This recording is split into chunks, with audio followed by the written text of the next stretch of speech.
નમસ્કાર મિત્રો, સ્વાગત છે આપણી યુટ્યુબ ચેનલની અંદર। તો આજે આપણે દેશ અને દુનિયાના અને તાજા અને મહત્વ સમાચારની વાત કરવાના છીએ, તો વિડીયોને અંત સુધી જોવા વિનંતી। સૌ પ્રથમ સમાચારની વાત કરીએ કે ગંભીર ચક્રવાતી વાવાઝોડું ત્રાટક્યું, ભારે વરસાદની ચેતવણી।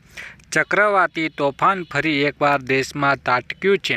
આગામી 2 દિવસમાં દક્ષિણ ભારતમાં રાજ્યોમાં તોફાની પવન અને ભારે વરસાદની સંભાવના છે, જ્યારે ઉત્તર ભારત અને મધ્ય ભારત તીવ્ર ઠંડીની લપેટમાં છે। ભારતીય હવામાન વિભાગ દ્વારા આગામી 5 દિવસ સુધી દરિયા કિનારા પર ગંભીર મોજા, ભારેથી અતિ ભારે વરસાદની, તીવ્ર ઠંડીના મોજા અને ગાઢ ધુમ્મસની ચેતવણી જારી કરી છે। પહાડી રાજ્યોમાં પણ હિમવર્ષા થવાની સંભાવના છે। સમગ્ર દેશમાં હવામાન અને આ પ્રકારનું રહેવાનું કારણ ચક્રવાતી પરિભ્રમણ, સક્રિય વેસ્ટર્ન ડિસ્ટર્બન્સ અને બર્ફીલા પવનો ફૂંકાવાના કારણે છે। ચાલો જાણીએ આગામી 3 દિવસમાં દેશનું હવામાન કેવું રહેશે અને આ સમયે સમગ્ર દેશમાં હવામાનની સ્થિતિ શું છે। વધુ આગળ મહત્વની વાત કરીએ કે સોલાર પંપ લગાવવા 90%ની સબસિડી। ખેડૂતોને આર્થિક રીતે મદદ કરવા માટે સરકાર ખેડૂતો માટે પંપ સેટ સ્થાપિત કરવા માટે સબસિડીની સુવિધા પૂરી પાડે છે।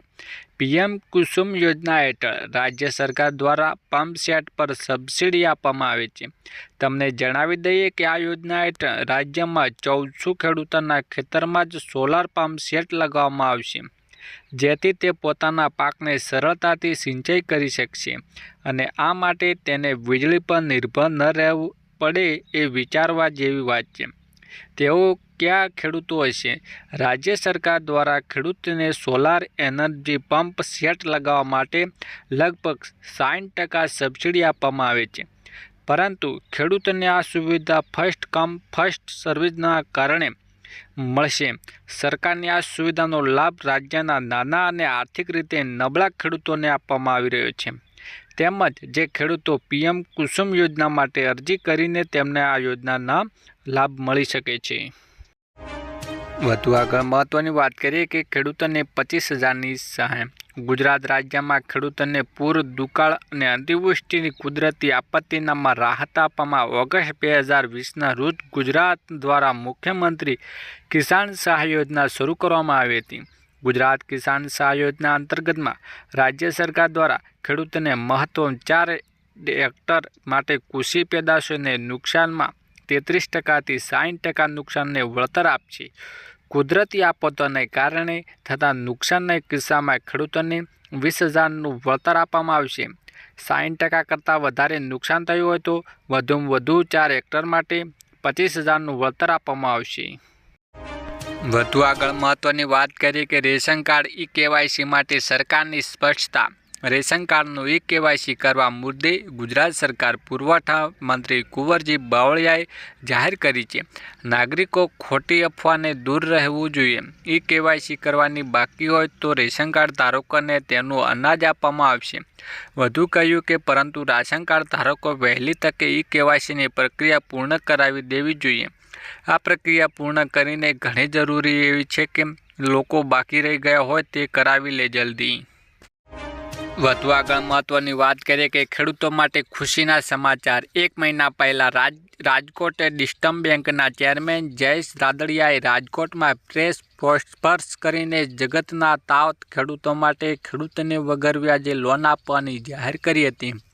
ત્યારે રાજકોટ જિલ્લાના સરકારી બેંક બાદ સુરત જિલ્લાના સરકારી બેંકે ખેડૂતોને વહારે આવી રહ્યા છે। સુરત ડિસ્ટ્રક્ટ બેંકે ખેડૂતોને 0% વ્યાજ લોન આપવાની જાહેરાત કરી છે। 2,200 કરોડની લોન આપવામાં આવી તેવી ખેડૂતોને બેંકના ચેરમેન બળવંત પટેલે જાહેર કરી છે। વધુ આગળ મહત્વની વાત કરીએ કે કિસાન સન્માન નિધિ પાક વીમા યોજના હેઠળ કે સસ્તી લોન એક કાર્ડમાં જ ખેડૂતોને કરી શકશે। કેન્દ્ર સરકાર ડિજિટલ કૃષિ મિશન અંતર્ગત દેશના દરેક ખેડૂતોને ડિજિટલ ઓળખ માટે કિસાન આઈડી કાર્ડ તૈયાર કરવાની પ્રક્રિયા ધરાવે છે। સરકારનો લક્ષ્ય 11 કરોડ ખેડૂતોને ડિજિટલ ઓળખ આપવાનો છે. આ એક કાર્ડની જ કિસાન સન્માન નિધિ, ભંડોળ, કિસાન ક્રેડિટ કાર્ડ અને પાક વેચાણ જેવી સુવિધા મેળવી શકશે. કેન્દ્ર સરકાર હવે ખેડૂતોને ઓળખ કાર્ડ તૈયાર કરવા માટે ઝડપ લાવવા માટે રાજ્યોને આદેશ કર્યો છે. કૃષિ અને ખેડૂત કલ્યાણ મંત્રાલયે 28મી નવેમ્બરના રોજ પત્ર લખ્યો હતો. તેવા ખેડૂતોને ઓળખ કાર્ડ તૈયાર કરવાની સબમિટનું આયોજન કરવામાં આવ્યું હતું. કેવી રીતે ઉપયોગી બનશે આ કાર્ડ? કિસાન પહેચાન પત્ર આધાર લિંક ડિજિટલ ઓળખ છે, જેને જમીનના રેકોર્ડ સાથે લિંક કરવામાં આવી રહી છે, જેમાં ખેડૂતોની અંતર્ગત વિગતો, વાવેલા પાકની માહિતી અને જમીનની માલિકીનો સમાવેશ થશે. આ કાર્ડમાં ખેડૂતોની જમીન, પશુઓ અને તેના દ્વારા વાવેલા પાકની માહિતી નોંધવામાં આવશે. આ કાર્ડ નિયમિત સપોર્ટ પ્રાઇસ અને કિસાન ક્રેડિટ કાર્ડ જેવી યોજનાઓ માટે અરજી કરતી વખતે ચકાસણીની જટિલતાઓને ઘટાડવામાં મદદ કરશે. વધુ આગળ મહત્વની વાત કરીએ કે આધાર કાર્ડની અપડેટ નિયમ. વધુ પડતા ફોર્સ રોકવાના આધાર કાર્ડમાં નામ બદલવાના કે સુધારવાની પ્રક્રિયા પડેલા કરતાં કઠિન બનાવવામાં આવી રહી છે. હવે આધાર કાર્ડના નામ ફેરફાર કરવા માટે ગેઝેટ નોટિફિકેશનની જરૂર પડશે. તેમાં આધાર કાર્ડ પછી ભલે આખું નામ બદલો કે પછી નામ કેટલા અક્ષરમાં ફેરફાર કરો એટલે થોડો ઘણો સુધારો કરવામાં માગો છો, પરિસ્થિતિમાં તમને ગેઝેટ નોટિફિકેશનની જરૂર પડશે. ગેઝેટ નોટિફિકેશન સાથે ગ્રાહકોને પોતાનો કોઈ બીજો આઈડી પ્રૂફ પણ જમા કરાવવો જરૂરી રહેશે. બીજા આઈડી પ્રૂફમાં આધાર કાર્ડનું પૂરું નામ હોવું જરૂરી છે. માટે પાન કાર્ડ અને voter ID, driving licence, service ID અને કાર્ડ તથા પાસપોર્ટનો ઉપયોગ કરી શકશો. વધુ આગળ મહત્વ સમાચારની વાત કરીએ કે ખેડૂતો 1 લાખ રૂપિયાની સહાય. ગુજરાત મુખ્યમંત્રી પાક સંગ્રહ ફ્યુચર યોજના અમલમાં છે. આ યોજનાને ખેડૂતોને 50% અથવા 75,000ની સહાય આપવામાં આવતી હતી, પરંતુ હવે ડબે સહાયની રકમમાં વધારો કરાયો છે. 50% અથવા 1 લાખ રૂપિયા આપવામાં આવશે. યોજનાનો લાભ મેળવીને પોતાની ખેત પેદાશોને આશરે 16 થી 17 મેટ્રિક ટન જેટલી સંગ્રહ ક્ષમતા ધરાવતા 330 ચોરસ ફૂટના ફર્નિચરમાં લાંબા સમય સુધી વરસાદ, વાવાઝોડું, તીડ અને ચોરી જેવી આકસ્મિક આફતો સામે સુરક્ષિત રાખી શકે. વધુ આગળ મહત્વની વાત કરીએ કે બજેટ 2025માં ખેડૂતોને મુશ્કેલીમાં મુકાશે.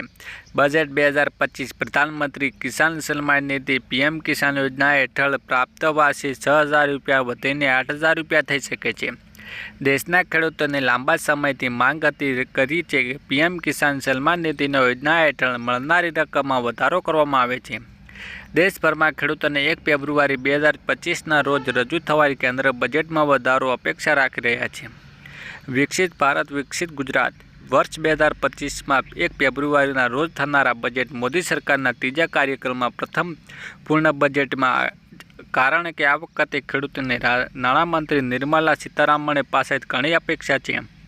નાના અને સીમાંત ખેડૂતોને રાહત આપવા માટે સરકાર દ્વારા યોજના હેઠળ 3 સન્માન નિધિ સપ્તાહમાં 6,000 રૂપિયા પ્રદાન કરે છે.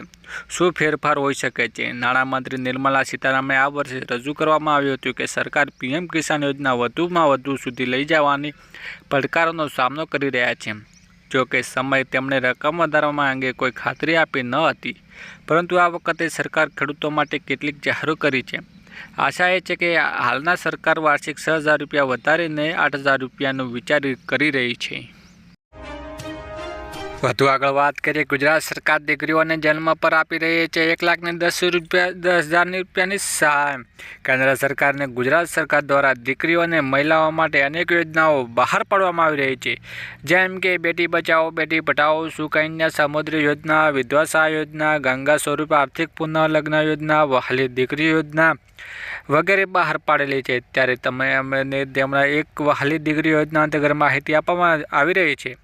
મહિલા અને બાળ વિકાસ વિભાગ દ્વારા વહાલી દીકરી યોજના 2024માં બહાર પાડવામાં આવી હતી. આ યોજના હેઠળ દીકરીઓને 1,10,000 રૂપિયાનો લાભ મળે છે. રાજ્ય સરકાર સમાજમાં દીકરીઓને જન્મને પ્રોત્સાહન આપવા, દીકરીના શિક્ષણ વધારવા, સ્ત્રી સશક્તિકરણ કરવા, બાળ લગ્ન અટકાવવા ઉદ્દેશ્યથી આ યોજના બહાર પાડવામાં આવી રહી છે. આ યોજના હેઠળ લાભાર્થી દીકરીઓના માતા કે પિતા ઓનલાઈન અરજી કરી શકે છે. કેટલી અને ક્યારે મળશે સહાય? વાલી દીકરી યોજના અંતર્ગત માટે 2 લાખ કરતાં ઓછી આવક ધરાવતા પરિવારને વાલી દીકરી યોજનાનો લાભ મળે છે. લાભાર્થી દીકરીઓને 3 હપ્તામાં 1,10,000 રૂપિયાનો લાભ મળે છે. પ્રથમ હપ્તા માટે લાભાર્થી દીકરીઓને ધોરણમાં 1માં પ્રવેશે ત્યારે 4,000 રૂપિયાનો મળવાપાત્ર થશે.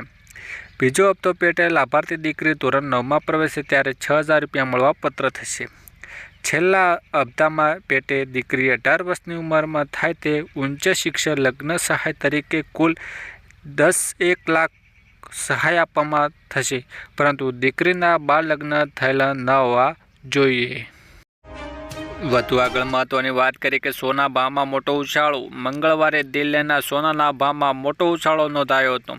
99.9% શુદ્ધતા ધરાવતા સોનું 950 રૂપિયા વધીને 79,300 પ્રતિ 10 ગ્રામે થયું હતું, જ્યારે સોમવારના સત્રમાં 78,350 રૂપિયા પ્રતિ 10 ગ્રામ પર બંધ થયો હતો.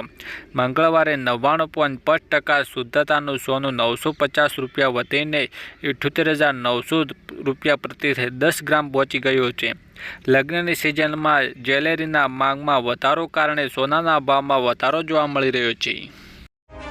વધુ આગળ મહત્વની વાત કરીએ કે પેટ્રોલ ડીઝલ પરથી મોદી સરકારે દૂર કર્યો છે આ ટેક્સ. શું ઈંધણના ભાવ ઘટશે? પેટ્રોલ ડીઝલના ભાવમાં લઈને મોટી અપડેટ સામે આવી રહી છે. વાસ્તવમાં તેલ કંપનીઓએ મોટી રાહત આપવા મોદી સરકારે સ્થાનિક રીતે પ્રોત્સાહિત ક્રૂડ ઓઇલ, એવિએશન ફ્યુઅલ અને ડીઝલ પેટ્રોલની નિકાલ પરનો વિસ્ટોપોલ ટેક્સ નાબૂદ કર્યો છે. સોમવારે નાણાં રાજ્યમંત્રી પંકજ ચૌધરીએ રાજ્યસભામાં આ સંબંધ નોટિફિકેશન રજૂ કર્યું હતું. નિર્માતાનું કહેવું એ છે કે નિર્ણયનો તેલ કંપનીઓના નફામાં વધારો થશે, તેમના પર પેટ્રોલ અને ડીઝલની કિંમતોમાં પણ ઘટાડાનું દબાણ પણ ઘટશે. છેલ્લે મહત્વ સમાચારની વાત કરીએ કે રેશન કાર્ડ ધારકો માટે મોટી ખુશખબર. માત્ર ઘઉં, ચોખા અને ચોખા જ નહીં મળે. પ્રધાનમંત્રી ગરીબ અન્ન યોજના લાભાર્થીઓ માટે આનંદદાયક છે, કારણ કે હવે લાભાર્થીઓને માત્ર ઘઉં, ચણા, ખાંડ, ચોખા મફતમાં નહીં મળે. હકીકતમાં સરકારે અન્ય 10 મુખ્ય ખાદ્ય ચીજો પર ઉમેદવારો કર્યા છે, એટલે કે સરસવના તેલને લઈને ખાદ્ય પદાર્થો સુધીની મોટાભાગની વસ્તુઓ મફતમાં આપવાની જાહેરાત કરવામાં આવી છે, જેના પછી લાભાર્થીઓને બજારમાંથી કોઈ પણ ખરીદવાની જરૂર રહેશે નહીં. થોડા દિવસ પહેલાં જ સરકારે 9 વસ્તુઓની જાહેરાત કરી હતી કે જેને હવે વધુ વિસ્તારમાં આવી રહ્યા છે. આ સિવાય રાશન પોર્ટેબિલિટી યોજના પર ભાર મૂકવામાં આવી રહ્યો છે. તેનો અર્થ એ છે કે દેશમાં ગમે ત્યાં રહી શકો છો, તમને સમાન રેશન કાર્ડ પર યોજનાનો લાભ મળશે. તમને આ 10 વસ્તુઓનો મળશે. જો આપણે રસોડાની 10 વસ્તુઓ વિશે વાત કરીએ તો ઘઉં, કઠોળ, ચણા, ખાંડ, મીઠું, સરસવનું તેલ, લોટ, સોયાબીન અને મસાલાનો સમાવેશ થાય છે. સરકારે આ નિર્ણય લોકોના સ્વાસ્થ્યને સુધારવા માટે, ખોરાકને પોષણનું સ્તર વધારવા માટે નિર્ણય લીધો છે. આનાથી લોકો જીવનની ગુણવત્તા પણ સુધારો થઈ શકે છે. તમને કોટેદારોને સૂચના આપવામાં આવી રહી છે. ઉતરાતું પુરવઠા વિભાગ અધિકારીઓને પણ યોજનાનો યોગ્ય અમલ કરવાની સૂચનાઓ આપવામાં આવી રહી છે, જેથી લોકોએ કોઈ મુશ્કેલી સામનો ન કરવો પડે. ઉપરાંત તમામ પાત્ર લોકોને યોજનાનો લાભ મળી રહ્યો જોઈએ.